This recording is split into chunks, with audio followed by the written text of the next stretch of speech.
My diamond decorations kit comes with 2 different variations of the heart and the diamond to create banners and other decorations.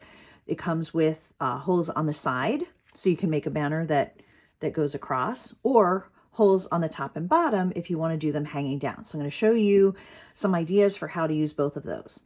And this is a size that they come if you just don't resize them, about 6 inches across.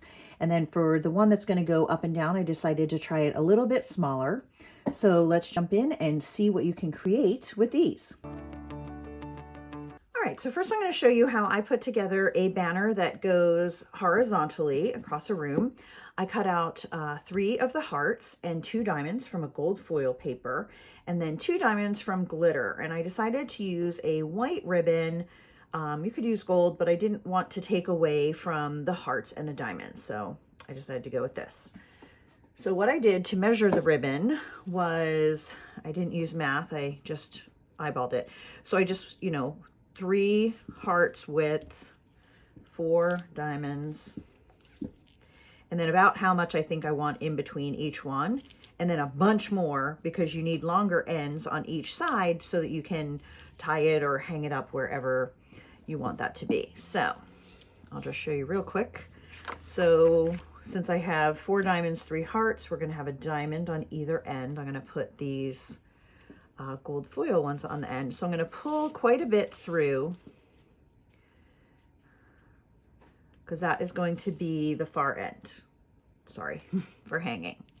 So I'm going to tie that. You want to make sure you don't, yank it quickly and tie it so tight that you rip the paper. So just gently do that. And then that's my loose end, so I'm going to move that. And now I'm just going to thread this very long ribbon through each of the pieces. Now I've decided to only tie at the 2 ends of my banner because I want all the middle icons, the hearts and the diamonds, to kind of float. So if I want to adjust them, I can. And then I'm going to go in from the top. It's like sewing cards when you're in preschool, right?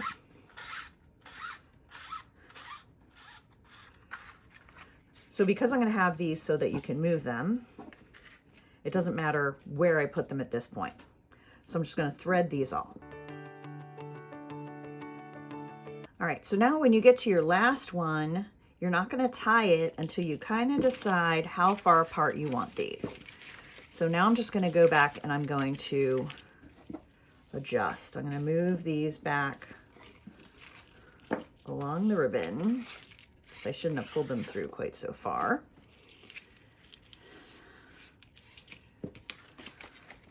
But we live and learn.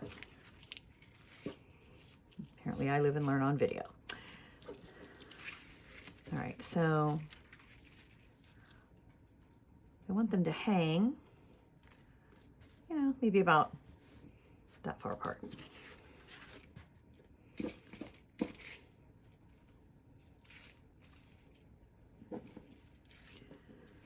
So again, you'll still be able to move these more if you need to adjust them when you're hanging them up. But right now, I'm just kind of doing a basic gauge so I know where to tie off the ribbon on the final diamonds. All right, so that's how quick and easy it is. Just put them together with ribbon so you have the pretty white and the gold. And now this is what it looks like hung up.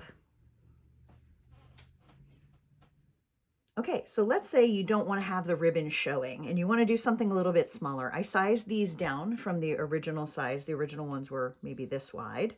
So I made them a little bit smaller, and these I'm going to hang vertically. So I picked the ones with the holes at the top and bottom. And I'm going to use fishing line so that the hearts and diamonds look like they're just floating in the air.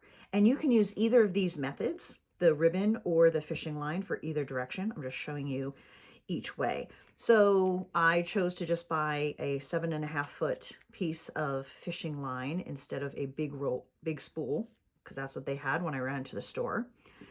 I tied it onto the bottom, so I'm going to do 3 diamonds and 2 hearts, so diamond, heart, diamond, heart, diamond. for this one string. So I tied it onto the bottom one, and then I just looped it, and I did a quick little knot. You do have to knot these because otherwise they will slide down and just be on top of each other.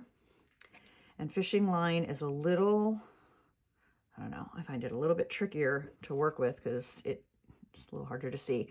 Hopefully you can see it enough on this, working on this black fabric.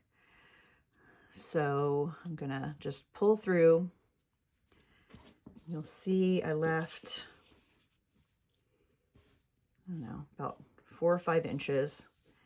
And I'm not gonna, you can use a ruler if you want to be really exact, but I'm not going to be. So I'm just gonna do it right about there. And one thing I like about this fishing line that I got, it's called a threader. I don't fish, but it's a tapered leader. So it's a little bit thicker at the top than the rest of the line. So it helps to know where the beginning is. And then I'm just going to bring it up behind the diamond. And this way you're, especially for the vertical, I like this method because then you're not going to see ribbon hanging through the diamond. It's not going to mess with the look. And then you just keep going until you have everything for this row tied together. All right, so that's how easy it is to get those all strung together. And I have plenty of extra at the top, so I can just trim that once I hang that up. But look at how pretty that looks. And if you did a whole row, it would just be amazingly festive.